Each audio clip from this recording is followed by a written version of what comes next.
McDonald's custa em média $7, uma calça jeans custa uns 5. Imagine um país com um custo de vida consideravelmente mais alto que o do Brasil, onde um combo do McDonald's custa em média $7, uma calça jeans custa uns $50 e um vestido $54. Até o aluguel médio de uma casa para 2 pessoas em um bairro simples custa aproximadamente $865. Você provavelmente pensaria em um país rico da Europa, talvez? Porém, estamos falando de Angola, um país considerado pobre por muitas métricas. De fato, Angola tem a metade do poder de compra do Brasil e menos da metade do poder de compra do vizinho Botsuana.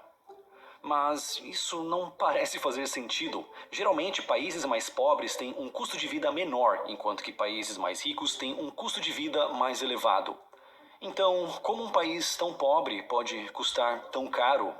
E por que, apesar de ter um solo tão fértil, Angola precisa importar alimentos?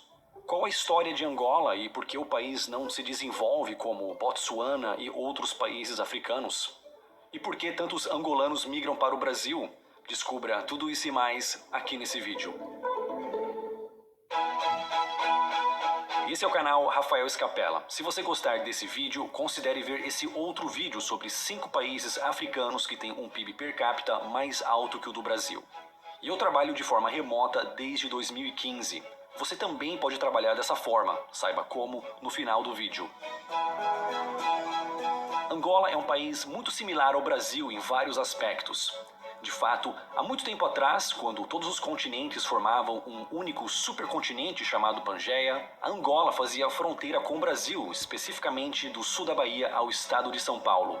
Sim, um dinossauro poderia caminhar de Angola ao Brasil em apenas alguns minutos. E é por isso que a costa de ambos os países tem muito em comum geologicamente e paleontologicamente.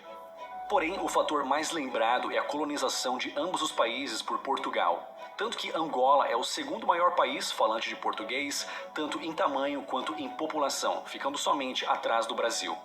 Angola é um país grande, sendo o 23º em área total, aproximadamente do tamanho do estado do Pará e com a maioria de suas grandes cidades ficando na costa do Oceano Atlântico. E se você olhar o mapa com atenção, verá que Angola é um pouco maior do que você pensava, já que há também um exclave chamado Cabinda. Já pensou que legal se o Brasil também tivesse um exclave no Oceano Pacífico? Enfim, essa região de Angola é muito importante economicamente, e daqui a pouco vamos entender por quê. O país pode ser dividido em 3 áreas: o norte, que é quente e chuvoso, o Planalto Central, que é mais seco e com menores temperaturas, e o sul, com grande variação de temperaturas por causa do deserto de Namíbia, também conhecido como Kalahari. Infelizmente, a história de Angola também é marcada por grandes conflitos. De forma muito resumida, a partir do final do século XV, Portugal passou a manter relações comerciais com o Reino do Congo, que na época se estendia até parte do que hoje seria Angola. Somente em 1575 foi fundada São Paulo de Loanda, que se tornou uma cidade em 1617, e que mais tarde viria a ser Luanda, a capital do país. É interessante notar que o domínio português se limitava à costa do país, deixando a maior parte do que hoje é Angola nas mãos dos chefes tribais. Infelizmente, o mercado mais forte de Angola na época era o mercado de escravos. Mesmo hoje, existem diferentes tribos em Angola, com diferentes costumes e até diferentes línguas. É natural que essas tribos, com costumes tão diferentes, tivessem choques culturais quando se encontravam. Porém, muitas vezes esses encontros resultavam em violência e guerras. E muitas dessas tribos tinham o costume de escravizar os perdedores. Essa prática já era muito comum antes da chegada dos portugueses.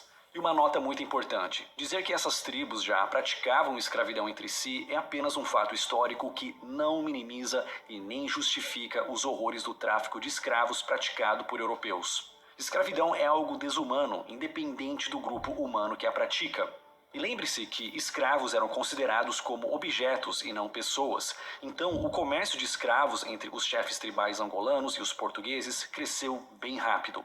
Tão lucrativo era esse mercado que vários chefes passaram a atacar outras tribos, sem nenhum motivo, além de quererem novos escravos para vender. Desse modo, os angolanos de tribos mais fortes conseguiam comprar produtos e armas da Europa, enquanto que os mais fracos eram atacados, escravizados e vendidos como se fossem mercadoria. Esse mercado de escravos era forte até o início do século XIX, quando foi proibido pela coroa portuguesa em 1836 e a escravidão em si em 1858. Mas é claro, só porque foi proibido não significava que os angolanos tinham deixado de praticar a escravidão. E o Brasil também continuaria com essa prática por mais algumas décadas. Por causa disso, a grande maioria dos escravos levados para o Brasil são de origem angolana. Se você é brasileiro e afrodescendente, há grandes chances de um de seus ancestrais terem vindo de Angola. A partir da Segunda Guerra, um movimento nacionalista começou a surgir em diversos países da África, incluindo Angola, pedindo por mais autonomia para o povo. Infelizmente, esses movimentos coincidiram com a época da ditadura Salazar em Portugal. E, obviamente, o ditador não podia demonstrar fraqueza com suas colônias se quisesse se manter no poder. Então, o movimento separatista ganhou força, até que em 1961, o massacre da Baixa de Cassange se tornou o estopim para a Guerra de Independência.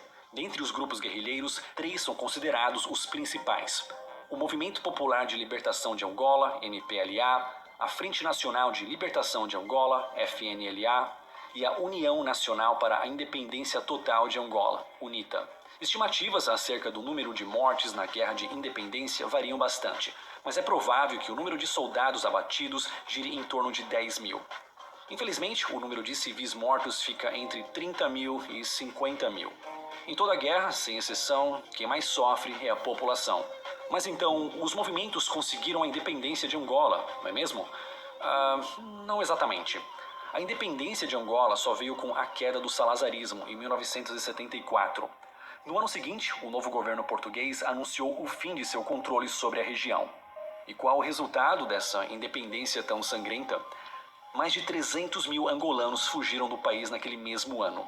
Mas por que essas pessoas estavam tão apressadas para abandonar o país? Com a saída do governo português, ficou a dúvida: quem iria governar Angola? Bom, nenhum dos 3 grupos mencionados anteriormente estava disposto a abrir mão do poder. E considerando o quão violentos esses grupos eram, o recém-formado país de Angola já estava mergulhado em uma guerra civil. Entretanto, dos 3 grupos, o Movimento Popular de Libertação de Angola tinha uma vantagem que os demais não tinham: o apoio da União Soviética. De fato, os outros 2 tinham recebido alguma ajuda externa dos Estados Unidos e da China maoísta. China e Estados Unidos no mesmo time, isso é coisa rara. Porém, a ajuda soviética não se limitava a dinheiro. Para se ter uma ideia, o exército do MPLA, que começou com 40 mil, atingiu o auge de 130 mil soldados em 2001.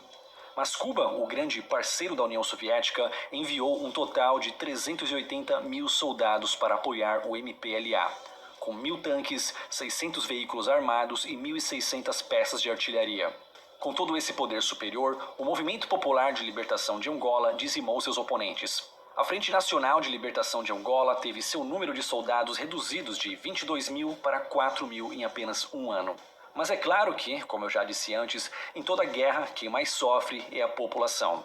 Cerca de 800 mil civis morreram nesse conflito. Mais de 4 milhões perderam seus lares e quase 70 mil tiveram membros de seus corpos amputados por causa de minas terrestres. Graças a seu poder bélico superior, o Movimento Popular de Libertação de Angola conseguiu estabelecer seu domínio, apesar do conflito armado com os remanescentes dos demais grupos. E é claro que escolheram formar um governo aos moldes de sua benfeitora, a União Soviética. Ou seja, uma ditadura de partido único, com planejamento central da economia, e até mesmo a nova bandeira imitava elementos soviéticos. Acho que eu nem preciso dizer o resultado disso. Porém, com a queda da União Soviética em 1991 e a retirada das tropas cubanas, já que Cuba estava enfrentando sua maior crise econômica, o Movimento Popular de Libertação de Angola teve de mudar sua estratégia. Não dava mais para dominar a população com ameaças militares e medo. Então foi iniciada uma conversão para a social-democracia, levando os grupos guerrilheiros a se converterem em partidos concorrentes em eleições. A confiabilidade dessas eleições fica para você decidir, mas graças a isso, a Guerra Civil finalmente acabou em 2002. Isso mesmo, não estamos falando de algo que ocorreu séculos atrás. Você provavelmente já era nascido enquanto Angola estava mergulhada em uma guerra civil. Ainda assim, dizer que o conflito terminou é um tanto generoso. Até hoje ainda há relatos de revoltas, principalmente em Cabinda.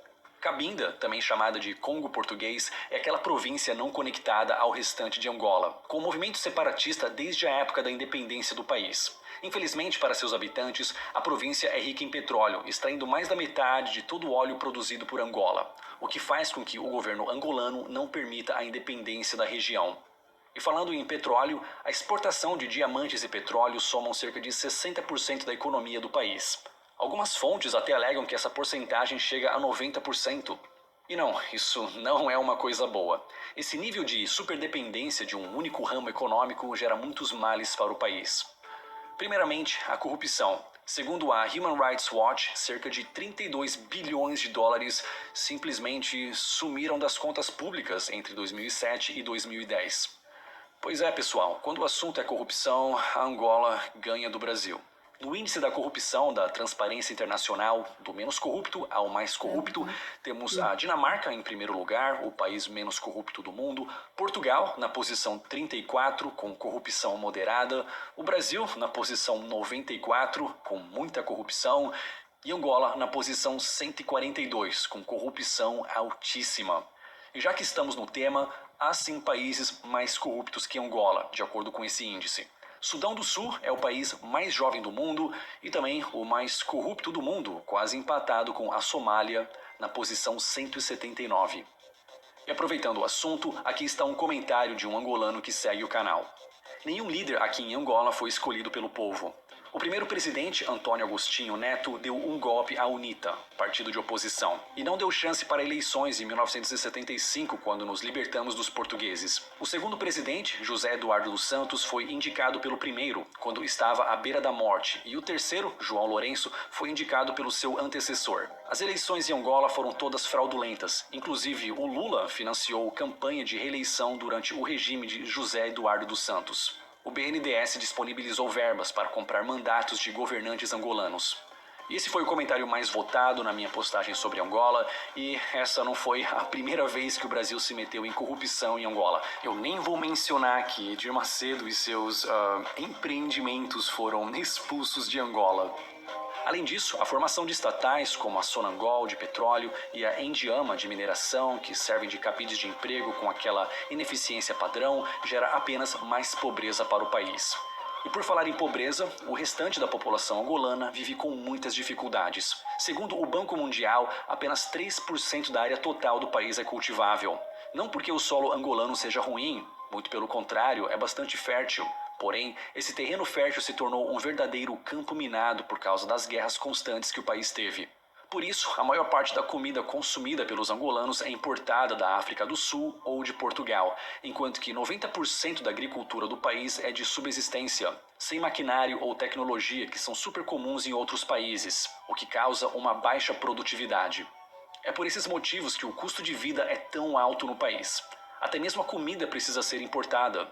E para piorar, o governo autoritário, burocrático e centralizado acaba por impedir que os angolanos mais pobres possam empreender, comercializar e melhorar de vida. Isso sem mencionar os constantes conflitos pelas facções querendo o controle total do Estado. Então, resta responder à pergunta óbvia: Angola é uma boa opção para visitar ou para trabalhar? Atualmente, não, ainda não é a melhor opção da África, infelizmente. Pelo custo de vida do país, você poderia facilmente desfrutar de países próximos como Namíbia, Botsuana ou até a África do Sul, onde, além do menor custo, não há necessidade de visto para brasileiros. Sim, brasileiros precisam de visto para visitar Angola, e angolanos também precisam de visto para visitar o Brasil. Muitos angolanos, de fato, procuram o Brasil para viver, dado a proximidade cultural e o fato de falarmos a mesma língua. Há alguns anos houve até uma discussão sobre criar uma zona de livre movimento entre os países de língua portuguesa. Isso certamente ajudaria muito os angolanos. Sim, brasileiros também seriam beneficiados, mas ao comparar os passaportes de ambos os países, vemos que o brasileiro chora de barriga cheia. Sim, brasileiro precisa de visto para Canadá, Estados Unidos e Japão, mas vários outros países emergentes e desenvolvidos também precisam. De fato, o brasileiro tem acesso fácil à maioria dos países do mundo, enquanto que os angolanos não. Há poucos países no mundo onde os angolanos podem entrar sem visto. Brasil e Angola compartilham também muitos problemas similares, como já vimos. Ambos são países grandes, ricos em recursos naturais e enorme potencial econômico. mas com governos corruptos e ineficientes que impedem o crescimento do país. O Brasil pode ter um índice de homicídio 5 vezes maior que o de Angola, mas o Brasil é independente há mais tempo e não enfrentou vários anos de guerra civil. Em resumo, Angola enfrenta desafios maiores, não só da perspectiva desses índices que eu mencionei, mas também da perspectiva de muitos imigrantes angolanos que escolheram o Brasil. E quer você seja angolano ou brasileiro, trabalhar de forma remota está cada vez mais possível para ambos. De fato, essa é uma forma de vencer os baixos salários e barreiras burocráticas de ambos os países e conquistar mais liberdade, podendo trabalhar online a partir de lugares com melhor qualidade de vida. Eu faço isso desde 2015, muito antes da pandemia forçar governos e empresas a reconhecerem essa forma de trabalho. E não estou falando de pirâmides ou maracutaias do tipo, estou falando de trabalho sério que requer habilidade e que logo vai te diferenciar das pessoas que apenas querem dinheiro fácil. Aprenda como construir fontes de renda online e trabalhar de onde você quiser com o nosso curso Profissão Nômade. Mais detalhes no link abaixo. E aqui estão 2 vídeos relacionados. 5 países africanos que são mais ricos que o Brasil, com base no PIB per capita, ou esse vídeo onde eu revisitei o bairro pobre onde eu cresci na periferia de São Paulo. Muito obrigado e até o próximo vídeo.